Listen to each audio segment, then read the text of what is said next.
Kasipag niya talaga. Alam mo, nag-effort ako. Pakita mo naman yung heels ko. Talagang in-effortan ko si madam para maabot ko naman siya. Kasi talagang unreachable na siya. Hindi na.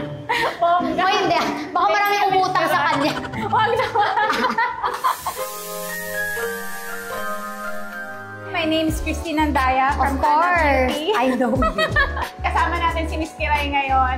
We want to ask her, ano yung nag-push sa kanya to start the live selling? Actually, nag-start po ako. Wala pang artista na nagla-live.